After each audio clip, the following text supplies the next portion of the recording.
But I was gonna let you slide. You know, it's like crazy. Like when you're, I mean, this is just, I just made this up, but like if you're out of the country in Australia and then you run into your neighbor's sister or something, you're like, what are you doing? You know, I'm in Australia. It's like that. It's just making the world small. Like, how does Jeff know somebody that lives in India or Iceland? How does he know people who live there? It's because of people who know me here know somebody that lives out there, and they're going to help me along the way, you know, and then I get to be part of their culture. I am really looking forward to this. Yes. So we don't for sure, but it's probably you're going to leave the country. Yeah, I'm definitely leaving the country, going around the globe. I'm going around the complete globe in 100 days. Well, you know, you have a ton of fans here in the United States. They might just keep you here and keep making offers. I would love just to spend my summer and party with everybody in the States, but eventually I'm going to have to get out of the States, you know, and hopefully it's going to be an easy and fun ride through the States. I mean, it's definitely not going to be easy, but I hope it's smooth sailing, and definitely I know it's going to be a fun ride through the States, and hopefully it gets me going, ready for the trip. You know, obviously I've never done this before. I've just seen, you know, Alex's season, and he's done it without, like, Twitter and without, like, Facebook, so I definitely have a bigger media outlet than he had, and he was out there for, I think, almost 200 days he took to get around. So we're trying to do it in half the time this season. Jeff, one of our chatters in the chat room wants to know that is there any place in particular that you really want to go and see that we can try and see if we can get you there? You know, like, there's a couple, but they're in all different directions.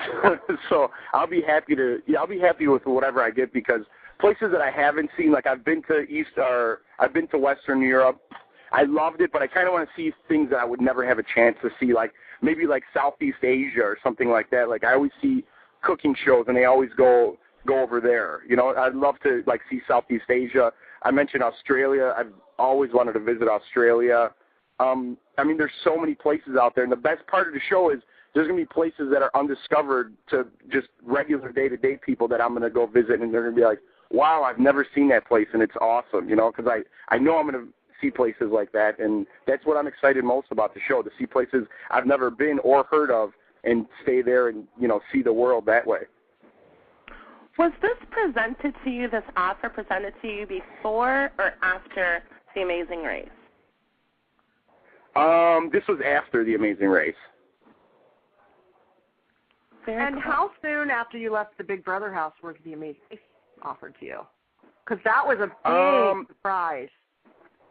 That was a big, I mean, that was crazy, because when I got off the Big Brother, let alone you're there the whole summer and, like, just seeing people, and to be totally honest, like, I mean, I said this before, I've never really watched Big Brother, you know, so when I was in the house, I really, truly believed that really not a lot of people were watching. So I'm like, you could stop showing off for dancing because no one's even watching, so relax.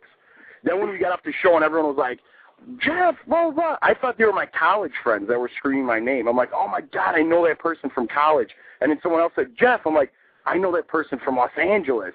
And they're like, we know you from the show. And I was like, oh, my God. And then, like, everything hit me. So I was, like, blown away. I was, like, in a whirlwind. Like, all these people watched the show. Like, I was totally blown away. And then soon after that, they're like, do you want to do Amazing Race? And I was like, what is going on here? You know, I was just blown away. So were you familiar with The Amazing Race? We had no idea how popular you were. I had no idea. Even winning the Fan Favorite Award? Well, here's what I thought when I won the Fan Favorite. I was, you know, asking America, I'm sure like everybody else in the house, to, you know, be, I was going to say the saboteur, to win the coup d'etat thing. So I figured, I'm like, I'll flip this house upside down because nobody will do it. I'm like, I promise I'll make the right moves. So when I got it, I thought people who watched the show were like, you know who will make the move is Jeff, because they wanted to change, because it was always Jesse's winning this and everyone's following Jesse, and it was just a Jesse train for the first half of a year of the show or whatever, you know? So when it introduced that, I thought they wanted to see a change. So that's why I thought I got it, because I'm like, I knew it because I was going to make that change, you know? Like Michael Jackson says. You are not about the Jesse train. Huh? You were not about the Jesse train. I know that. Well, you know what? It was just everyone like just worshiped that guy. You know what I mean? He was an all right guy, but I mean to walk through the show, and I think people would have laid down. You know, they would have been like, you know what, you win. You're the best. You just take it. I was like, what are you talking about? We're out here, to win the same game. It was strange. It was very strange. So you won the coup d'etat, and then at the end of the show, you won America's Favorite House Guest, and you still didn't have a clue. Come on, a little bit. Which was another shocker because I guess we talked about that in the jury house, but there was no one knew that there was going to be America's Favorite because they don't do that every year, right? They actually have been for the last, I would say 4 seasons. Oh, well, I heard they didn't do it, so I wasn't sure that there was even going to be one, but I'm happy there was, and I'm definitely happy I won it. There was really no doubt about it, especially at the coup d'etat. We knew you were going to win it. If it wasn't you, it would have been Jordan. Which, speaking of which, how is she doing? She's good. I just got off the phone with her right now to do the show. Awesome. She's actually coming here Monday. She's finishing her last exam during the day, and then she flies out in the evening on Monday. Oh, good for her. That's great. And you guys are going to be doing the the happy hour for Super Pass? Yeah, I guess Jordan's doing something with Super Pass now. Well, I'm not exactly sure what it is. She goes on for an hour. I'm not sure of the date either. Is it Tuesdays? Because I know she asked me to. She's like, she goes on an hour a week to talk about the new Big Brother season on Super Pass. So she's doing that for the summer, which is kind of totally random because she never really wanted to get into that, but then she got offered something, and she's taking time off to go back to school. So this kind of helps her out. So she's doing it, and she's happy about it. So she's going to be in town too, obviously for a couple of days this week. And then I told her, if she wanted me to, I'd get on there with her and help her out.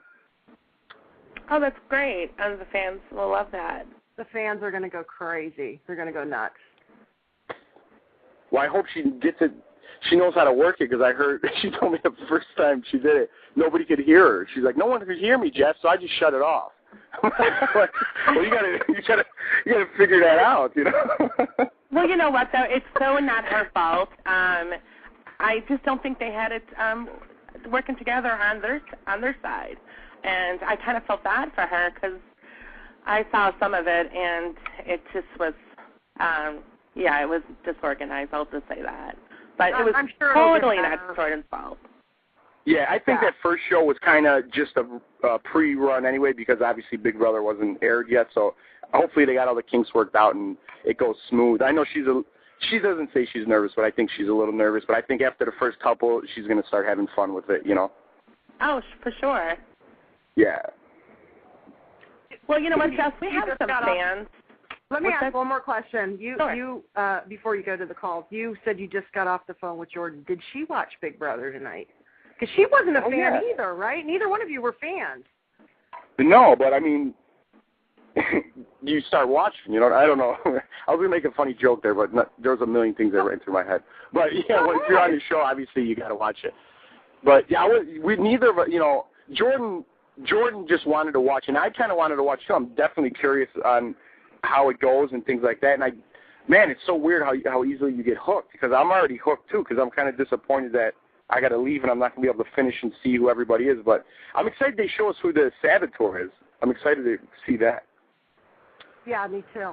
Who do you think it is? But yeah, me and Jordan, we were talking about it. You know what? I was asking Jordan too. I have no idea. I have no clue. Who did she say it was? Did she say she thought it was the blonde girl who hurt her knee? Remember when that girl hurt her knee? Yeah, Brittany. What's her name? Brittany. Brittany, that's who she thinks it is because she thought that was fake. She's like, they were looking at her left knee and they were looking at her right knee or something like that. Tell Jordan I thought the same thing, and I was kind of a little suspicious of that, but I'm not sure. So that was Jordan's call. I think it's someone that didn't even appear.